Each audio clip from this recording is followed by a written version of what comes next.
Video series में आपका बहुत बहुत स्वागत है। दोस्तों, इस वीडियो में हम बात करने वाले हैं स्प्रिंग आईओसी कंटेनर के बारे में। डिटेल डिस्कशन करूंगा। We will talk about the all the concept related to IOC container, right. तो सबसे पहले हम बात करते हैं कि आईओसी स्टैंड्स पर होता है inversion of control, right. And container का मतलब होता है which contains all the information related to spring bean, right. तो जैसा कि जानते हो कि जावा में क्लास क्रिएट करते हो, और यदि आप स्प्रिंग नहीं यूज करते हैं तो क्या करते हैं कि क्लास क्रिएट करते हो, क्लास से आप ऑब्जेक्ट क्रिएट करते हो, फिर ऑब्जेक्ट को इनिशियलाइज करते हो। ये सारा चीज़ आपको मैनुअली करना पड़ता है, राइट। न्यू ऑपरेटर का यूज करके आप क्लास का ऑब्जेक्ट क्रिएट करते हैं, फिर उसके प्रॉपर्टीज़ को इनिशियलाइज करते हैं। सारी चीज़ें डेवलपर को करना पड़ता है। लेकिन और भी बहुत सारी चीज़ें हैं, जैसे ऑब्जेक्ट का लाइफ साइकिल कैसे मैनेज करना है, and all that is done by a developer, right? But if you use a spring framework, then this task you can delegate to the spring container, right? तो इसको समझने के लिए clear description slide पे आप देख रहे हैं। Spring IOC container is basically responsible for instantiating, configuring and assembling the beans. Clear है, राइट? कि स्प्रिंग आईओसी कंटेनर क्या होता है, जो भी आप बीन मतलब जावा क्लास को as a spring bean register करते हो कॉन्फ़िगरेशन फाइल में, उसको इंस्टेंशिएट करता है, मतलब उसका ऑब्जेक्ट क्रिएट करता है। और उसको कन्फिगरिंग मीन्स ऑल भी सारी चीज़ें हैं कि आपको उसके प्रॉपर्टीज़ को इनिशियलाइज करना है, और भी लाइफ साइकिल मैनेजमेंट होता है, रिलेटेड कॉन्फ़िगरेशन आप उसमें देते हो। और असेंबलिंग का मतलब होता है कि लेट्स से कि एक क्लास दूसरे क्लास पे डिपेंडेंट है, राइट।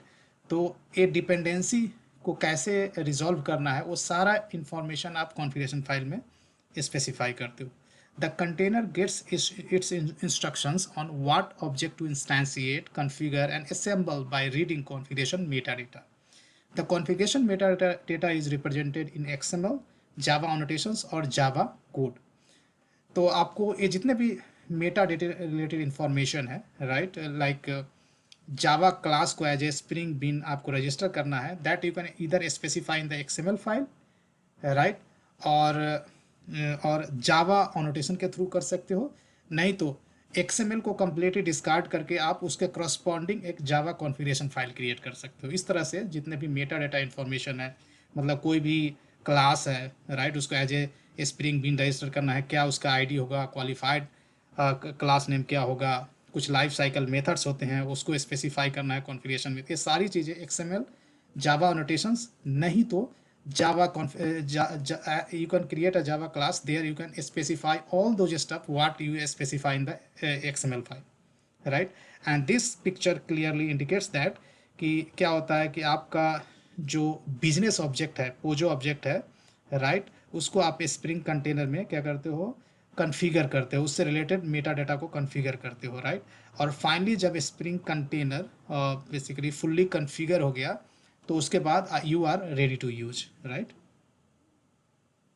नाउ जो simple, there are two types of basically spring container. One is the bean factory, another is the application context. तो पहला जो बीन फैक्ट्री है, right, this is the simplest container which provides the basic support for dependency injection and defined by the basically bean factory interface, right. तो bean factory क्या है, interface which represents the simplest container. अब आप interface है bean factory, तो सिर्फ interface से आप काम तो नहीं कर सकते। जावा जब इम्प्लीमेंटेशन लेवल पर आप आओगे तो इसका corresponding implementation you have to find. तो बीन फैक्ट्री का जो इम्प्लीमेंटेशन क्लास है, that is called XML bean factory, right. और let me know you one thing guys, कि एक्सएमएल बीन फैक्ट्री जो इम्प्लीमेंटेशन है बीन फैक्ट्री का, that is already deprecated from spring 4 onwards. लेकिन हम इस वीडियो सीरीज में जितने भी बात करेंगे स्प्रिंग 5 के बारे में बात करेंगे। तो स्प्रिंग 5 में भी एक्सएमएल बीन फैक्ट्री क्या हो गया, डेप्रिकेटेड है, ठीक है ना। तो try to avoid not to use this basically application container, right, क्योंकि ये ऑलरेडी डेप्रिकेट हो गया है। नेक्स्ट वर्जन में हो सकता है कि ये रिमूव हो जाए। Now second kind of container is called application context container. तो application context is also an interface. तो एक्सप्लेनेशन क्या कह रहा है कि application context provides advance features to our spring application which make them enterprise level application like i18 in support, event publishing, JNDI access, EJB, Hibernate integration etcetera. तो इसका explanation में मैं ये कहना चाह रहा हूँ कि ये जो है एप्लीकेशन कंटेक्स्ट वो एडवांस कंटेनर है। यदि enterprise level basically feature support आप चाहते हो, जैसे I18N का मतलब होता है इंटरनेशनलाइजेशन सपोर्ट, मतलब आप अपना application more than one language को सपोर्ट करने के लिए क्रिएट करना चाहते हो, या फिर इवेंट पब्लिशिंग, जब कुछ इवेंट होगा, राइट, कुछ मतलब कुछ इवेंट अकर हुआ, राइट, उस पर कुछ लिसनर आप डिफाइन करना चाहते हो वगैरह, इस तरह के फीचर, या JNDI एक्सेस वगैरह, या EJB हाइबरनेट इंटीग्रेशन वगैरह, स्ट्रट्स इंटीग्रेशन वगैरह, ये सब का सपोर्ट चाहते हो आप, तो इस तरह का एडवांस फीचर आप सपोर्ट चाहते हो, तो आपको एप्लीकेशन कॉन्टेक्स्ट यूज करना होगा। You can't use previous container that is called Bean Factory. Bean Factory does not support this kind of feature, advanced feature, right? Now, application context, as we know that it is an interface, so we need to find the corresponding implementation class, right? So जैसे been factory के case में हमने देखा था XML bean factory एक ही implementation class होता है, लेकिन एप्लीकेशन कॉन्टेक्स्ट के केस में we have a various implementation class. Let's go one by one. तो पहला जो इम्प्लीमेंटेशन क्लास है that is called class path XML application context. This is the one of the implementation of application context interface, right? और कब हम ये use करेगा, जब whenever you want to load basically your bean definition from XML file which is located in your class path, right? यदि maven project use करते हो तो मेन रिसोर्सेस के अंदर जो होता है फाइल डंप होना चाहिए, राइट? जो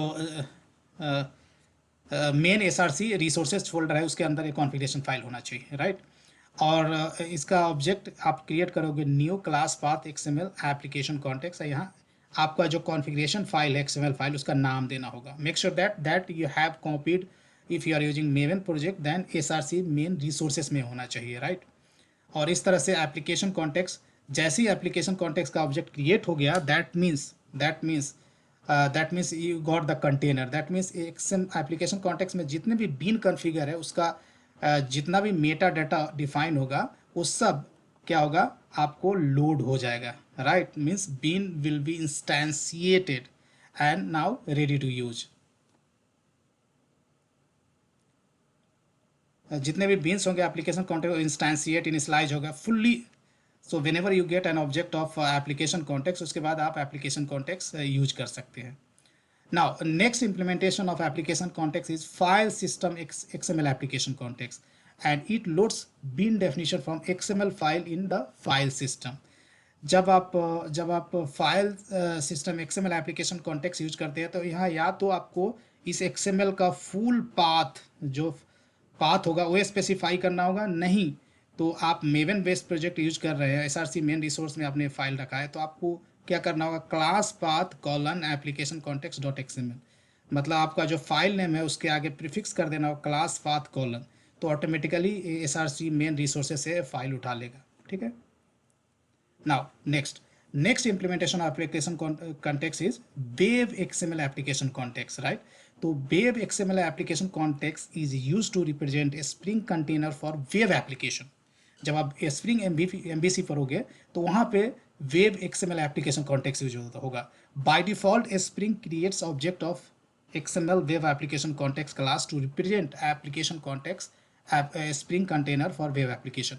तो आपको इसको एक्सप्लिसिटली 99% सिनारियो में XML web application context explicitly use नहीं करना है। जैसे स्प्रिंग MVC यूज करोगे तो स्प्रिंग MVC है ऑटोमेटिकली क्या करेगा, इस क्लास का ऑब्जेक्ट क्रिएट करेगा, इंटरनली यूज करेगा। These things you have to keep in mind. So now we are going to see how different interfaces related each other. तो यहाँ आप देख सकते हैं कि bean factory than application context भी है।